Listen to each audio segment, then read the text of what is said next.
Nang putulan ako ng tubig ng admin ng kondo, akala niya nagtagumpay na siya. Akala niya, isang ordinaryong babae lang ako na kaya niyang apihin. Pero hindi niya alam, sa oras na yon, habang naliligo ako sa galit at sa malamig na tubig galing sa mineral bottle, ako na mismo ang nagpatawag sa board at sa harap niya, pinatanggal ko siya. Bakit? Dahil ako lang naman ang may-ari ng buong tower. At ang reaksyon niya yun ang pinakamasarap na ganti na kailanman ay naibigay ko sa sarili ko. Para sa marami, ang buhay ko ay parang isang eksena sa pelikula. Ako si Anya, at sa edad na 28, nabiyayaan ako ng tinatawag nilang kumpletong package. May magandang trabaho ako bilang marketing consultant sa isang malaking multinational company, maganda ang kita ko, at binigyan din ako ng Diyos ng gandang madalas na pinupuri ng mga tao. May mga nagsasabi pang ang para akong modelo, at ang mga ngiti ko raw ay nakakabighani. Pero ang totoo, mas gusto ko ang simple at tahimik na buhay na malayo sa atensyon ng iba. Hindi ako mahilig sa spotlight. Sa totoo lang, masaya na ako sa tahimik na sulok ng mundo ko. Kaya naman, nang magpasya akong bumili ng isang unit sa isang high-end na condominium sa Makati, ang una kong inisip ay ang privacy at peace of mind. Napakaganda ng unit ko, na nasa penthouse pa, na mayroon pang malaking balcony kung saan tanaw ko ang buong syudad. Kahit sa hapon, maganda ang sikat ng araw sa aking sala, na nagpapahiwatig na masaya ang buhay. Sa gabi, ang tanawin ng mga ilaw ng syudad ay parang mga kumikinang na brilyante na sumasalamin sa aking pangarap. Isang paraiso sa gitna ng magulong buhay sa Maynila. Ang buong unit ko ay may minimalistang design na nagbibigay ng pakiramdam ng kalinisan at kaayusan. Ang mga kulay ay neutral at nakakapagpagaan ng loob. Kung sa labas ay magulo, sa loob ng unit ko, laging kalmado at tahimik. Ang mga kapitbahay ko ay matataas din ang antas sa buhay. Tahimik ang buong building at parang bawat isa ay may sariling mundo. Bihira akong makasalubong ng sinuman at kung mayroon man, simpleng ngiti at tango lang ang palitan namin. Walang tsismis, walang drama, walang gulo. Pakiramdam ko, nahanap ko na ang perpektong lugar para sa akin. Ang aking munting mundo kung saan pwede akong maging ako, nang walang sinuman na magdidikta o manggugulo. Ito ang buhay na pinangarap ko at nagsumikap ako para makamit yun. Ang aking sariling tahimik na espasyo, ang aking sariling kaharian. Sa simula, walang problema. Tahimik, malinis at maayos ang lahat. Ang tanging nakakausap ko lang ay ang mga security guard sa lobby na laging binabati ako ng magalang na ngiti at ang mga staff na naglilinis. Pero nagbago ang lahat nang makilala ko ang building admin na si Mr. Alano. Isang lalaking nasa late 40s, maikli ang buhok, may malaking tiyan na parang laging busog, at laging nakasuot ng corporate polo shirt na hindi naman bagay sa kanya. Mayroon siyang ngiti na hindi umaabot sa mata, at kung magsalita, parang laging nagmamadali at may pinaparamdam na superiority. Parang siya ang may-ari ng buong mundo. Sa mga mata niya, nakita ko ang inggit at pagmamataas, lalo na kapag may nakikita siyang mas maganda sa kanya. Ang unang pagkakataon na nagkaroon kami ng interaction ay nang dumating ang delivery ng bagong refrigerator ko. Inabala niya ang mga delivery men at kinwestiyon ang permit nila para makapag-deliver sa unit ko. Parang maliit na bagay lang, pero ang paraan niya ng pagsasalita, parang gusto niyang iparamdam sa lahat na siya ang hari sa building na ito. Kinakailangan pa niyang kumpirmahin ang lahat ng mga papeles, at pinag-antay niya pa ang mga delivery men sa loob ng mahigit 30 minutos. Lumapit siya sa akin at, habang pinipirmahan ko ang papeles, tinitigan niya ako mula ulo hanggang paa. Huminto siya sandali sa aking mata at pagkatapos ay bumaba sa aking suot na simpleng summer dress na maihalong pagmamataas. Bagong lipat ka pa lang pala, miss, sabi niya habang pinagmamasdan ang suot kong simpleng summer dress. Siguraduhin mo lang na sumusunod ka sa rules ng condominium. Hindi porket maganda ka, pwede mo nang gawin ang gusto mo. Tumaas ang isang kilay ko, pero pinilit ko na lang umiti. Hindi ko na lang pinatulan. Ang nasa isip ko, baka ganun lang talaga siya ka-meticulous, at baka may inggit lang siya dahil masaya ako sa buhay ko. Opo, Mr. Alano, sagot ko ng may paggalang. Wala akong balak gumawa ng gulo. Gusto ko lang ng tahimik na buhay. Hindi niya ako sinagot, tumalikod lang siya at umalis habang nakangiti, na parang nanalo siya sa isang debate na wala naman. Napailing na lang ako. Parang may kakaiba sa kanya, pero hindi ko pa alam kung ano. Isang malaking question mark sa isip ko. Bakit ganoon siya? May tinatago ba siya? Hindi ko pa alam noon. Pagkatapos ng insidenteng iyon, nagsimula na ang mga maliliit na abala na nagpapadilim sa tahimik kong buhay. Una, nag-iwan siya ng isang note sa pintuan ko, nakalagay doon na masyado raw maingay ang aircon unit ko at may complaint daw ang ibang residents. Ang problema, bago pa ako bumili ng aircon, nagtanong muna ako sa office ng building kung ano ang acceptable noise level at ang aircon ko ay pasok na pasok sa standard. Bukod pa rito, nang tanungin ko ang mga kalapit unit ko, wala naman daw silang naririnig. Kung mayroon man, hindi naman daw ito nakakaabala. Doon ko na naramdaman na may kakaiba na. May gusto siyang gawin na masama at ako ang pinili niya. Pangalawa, nag-post siya ng memo sa bulletin board na bawal maglagay ng kahit anong dekorasyon sa labas ng pintuan. Siningil niya ako ng 2,000 pesos fine dahil sa maliit na potted plant na inilagay ko sa gilid ng pinto ko. Pero ang nakakainis, nang bumaba ako, nakita ko na ang ibang unit ay may mga Christmas wreaths, welcome mats, at iba pang dekorasyon. Wala man lang silang fine.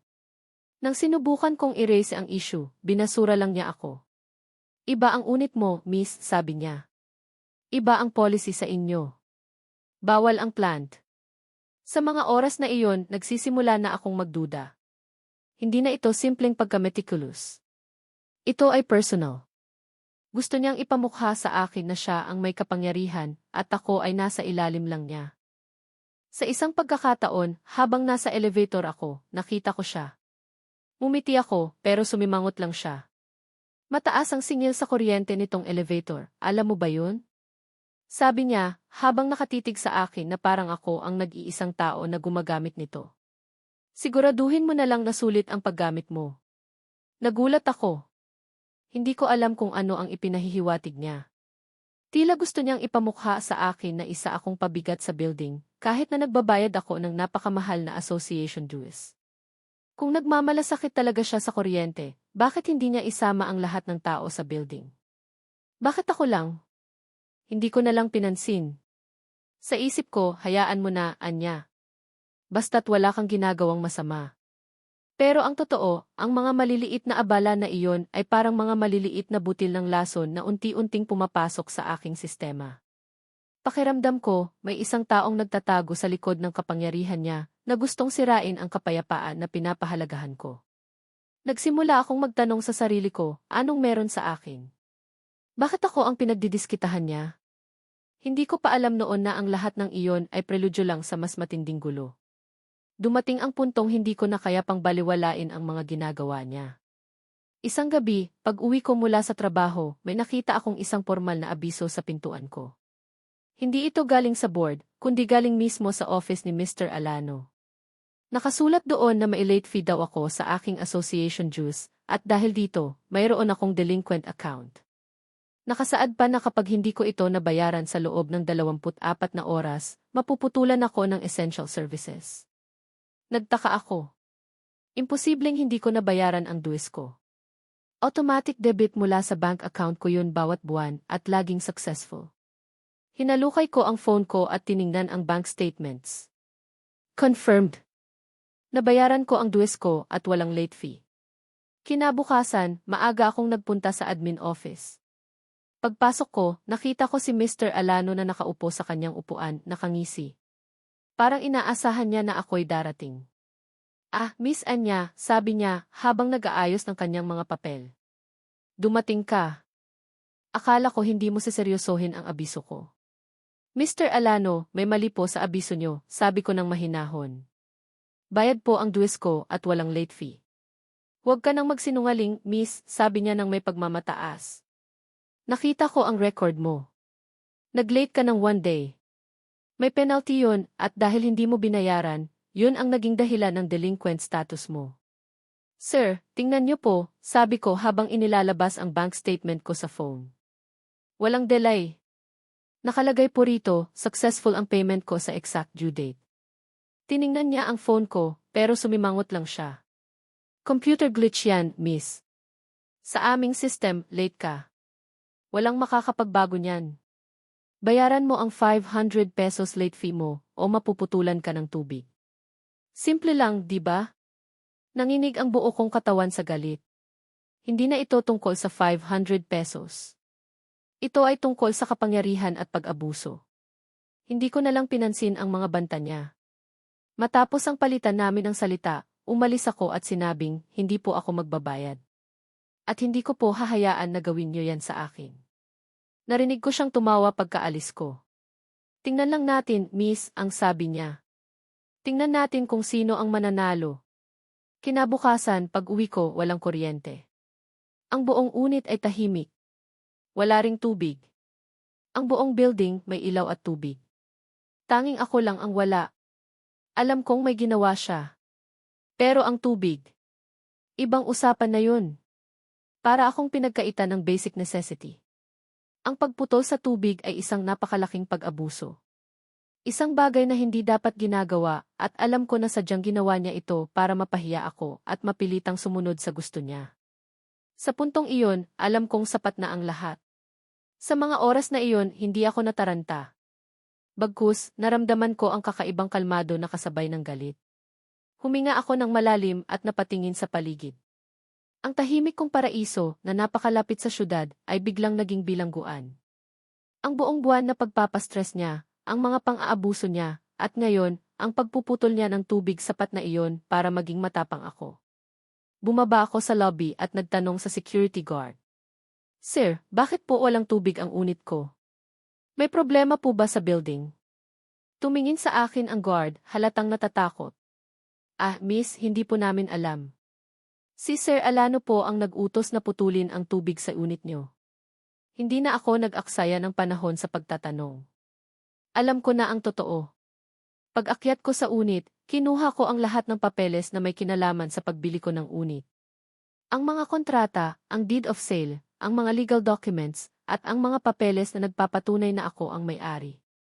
Hindi lang kasi ordinaryong unit ang binili ko. Inilaan ko ang lahat ng ipon ko, kasama na ang ipon ng pamilya ko, at nag-invest kami sa pagbili ng unit sa isang kondominium na hindi pa gaanong kilala noon. Nagloan din kami sa bangko at binayaran ang lahat, buong buo. Doon sa mga papeles, may nakita akong isang partikular na clause na hindi ko nabigyan ng pansin noon. Ang clause ay nagsasaad na the owner of the penthouse unit shall be granted primary shareholder status in the master corporation of the condominium, and shall have the right to veto any decision made by the board and the right to hire and fire any building administrator at will. Napatigil ako. Paulit-ulit kong binasa ang mga salita. Right to hire and fire any building administrator. Nang matapos kong basahin ang mga papeles, naramdaman ko ang kakaibang sensasyon. Ang galit ay biglang napalitan ng isang ngiti. Isang ngiti na nagpapahiwatig na alam ko na ang dapat kong gawin. Akala ni Mr. Alano, isa lang akong ordinaryong babae na nagpapaapi. Hindi niya alam na ang pinutulan niya ng tubig ay ang taong may kakayahang tanggalin siya sa trabaho. At dahil sa galit niya sa akin, siya mismo ang nagbigay sa akin ng dahilan para gamitin ang kapangyarihan na yun. Naisip ko na ang lahat ng pagpapaapi niya, ang lahat ng pambabastos niya, at ang lahat ng paninira niya ay may kapalit. Ito na ang ganti na kailangan kong gawin. Kinabukasan, hindi na ako naghintay. Tinawagan ko ang board of directors, ang legal department ng building, at ang head ng master corporation. Lahat sila ay nakakakilala sa akin at alam nila ang tunay kong posisyon. Pinatawag ko si Mr. Alano sa isang meeting at sinabi ko sa kanila na kailangan kong makipag-usap tungkol sa isang urgent matter. Hindi ko na siya pinagsalita. Pagdating ni Mr. Alano, nakita kong nagmamadali siya. Humingal siya at umupo sa upuan na para bang wala siyang pakialam. Ano na naman ang problema, Miss Anya? Tanong niya na may halong pagmamataas. Nandito lang ako para makuha ang bayad mo. Ngumiti ako. Isang matamis na ngiti na nagpapahiwatig ng kanyang pagbagsak. Mr. Alano, hindi po ako dumalo sa meeting na ito para magbayad, sabi ko ng may mahinang tinig. Narito ako para mag-imbestiga sa ginawa niyo sa akin. Tumingin siya sa akin na para bang ako'y baliw. Anong sinasabi mo? Anong pag-imbestiga? Ako ang admin at ako ang may hawak ng rules. Pinutulan kita ng tubig dahil hindi ka sumunod sa rules. Naglakad ako papalapit sa kanya at sa harap ng buong board. Inilabas ko ang mga papeles na hawak ko. Tinapik ko ang mga papeles sa mesa ng mailakas at narinig ko ang tunog na nagpapahiwatig ng bigat ng aking sinasabi. Alam niyo ba, Mr. Alano, sabi ko habang binuklat ko ang kontrata ko, na ang pagputol ng tubig ay iligal. At alam niyo ba na ang pagiging delinquent ng account ko ay gawa-gawa lang niyo? Mayroon ako rito ng bank statements na nagpapatunay na bayad ang dues ko. Nagsimula siyang mamutla. Ang ngiti sa kanyang labi ay nawala. Huwag kang magsinungaling. Sino ang maniniwala sa'yo? Hindi ka naman nagbabayad ng tamang dues mo. Bigla siyang tumigil nang kumuha ako ng isa pang papel sa aking folder. Mr. Alano, sabi ko sa kanya, binasa mo ba ang mga kontrata mo nang ikaw ay nag-apply bilang admin? Binasa mo ba ang mga papeles na nagbibigay sa iyo ng kapangyarihan sa building na ito? Umiling siya. Hindi niya alam kung ano ang gagawin. Itinuro ko ang isang partikular na clause sa kontrata ko at binasa ko ito ng malakas. The owner of the penthouse unit shall have the right to veto any decision made by the board and the right to hire and fire any building administrator at will. Tumingin ako sa kanya at pagkatapos ay sa lahat ng nasa meeting. At dahil sa mga ginawa ni Mr. Alano sa akin, at dahil sa pag-abuso niya sa kapangyarihan, bilang may-ari ng penthouse unit at bilang primary shareholder ng Master Corporation officially, tinatanggal ko siya sa kanyang trabaho. Effective immediately. Ang mga mukha nila ay puno ng gulat. Ang mukha ni Mr. Alano ay parang pininturahan ng puting pintura. Nanginginig ang buong katawan niya. Tumayo siya at sinubukan niya akong harapin, pero pinigilan siya ng mga security guard na nasa likod ko. Hindi mo yan pwedeng gawin. Sigaw niya. Hindi ka makakapag-utos sa akin. Ako ang admin. Huminga ako ng malalim. Ang boses ko ay kalmado at buo. Pwede kong gawin, Mr. Alano. Dahil hindi lang ako ang may-ari ng unit na tinitirhan ko. Ako ang may-ari ng buong tower. Sa mga oras na iyon, alam kong narinig niya ang lahat. Ang pagmamalaki niya ay biglang naging abo. Wala na siyang kapangyarihan sa akin o sa sinuman. Ang kanyang kapalaluan at pag-abuso ay naging dahilan ng kanyang sariling pagbagsak. Matapos ang confrontation, mabilis ang pangyayari. Tinanggalan siya ng ID at ng access card at pinadala siya sa labas ng building. Hindi na siya pinabalik. Sa huli, nalaman namin na mayroon siyang iba pang kaso ng pag-abuso sa ibang tenants. Marami siyang ginawang kalokohan at marami ang nabiktima niya. Matapos ang lahat, nagsorry sa akin ang board of directors sa nangyari at pinuri nila ako sa aking pagiging matapang. Narinig ko rin na may ilang tenants na nag-thank you sa akin dahil sa ginawa ko. Sa wakas, ang building ay nasa maayos na kalagayan na. Ngayon, ang buhay ko ay bumalik sa normal. Pero sa pagkakataong ito, mas tahimik na. Hindi na ako naging passive. Nagpakita ako sa board meetings at ngayon, ako na ang aktibong miyembro ng board. Inayos namin ang mga rules at tinitiyak na ang mga tenant ay nasa maayos na kalagayan. Ang dating admin na si Mr. Alano ay naging isang walang trabaho. Wala na siyang kapangyarihan sa akin o sa sinuman. Ang kanyang kapalaluan at pagmamalaki ay naging dahilan ng kanyang sariling pagbagsak. Hindi ko na kailangang maging maganda para mapansin. Ang kailangan lang pala ay ang maging matapang. Kailangan kong matuto na ipaglaban ang sarili ko, lalo na kapag inaabuso ako. Ang kwentong ito ay hindi lang tungkol sa paghihiganti. Ito ay tungkol sa pagbabantay sa sarili at sa pagprotekta sa kapayapaan na pinapahalagahan natin. At ang karma nagtatrabaho ito sa mga pinaka-hindi inaasahang paraan. At sa huli, palaging nananaig ang hustisya. Ang pinakamahalaga, natuto akong maging boses para sa iba, at natuklasan ko ang lakas na nakatago sa aking sarili.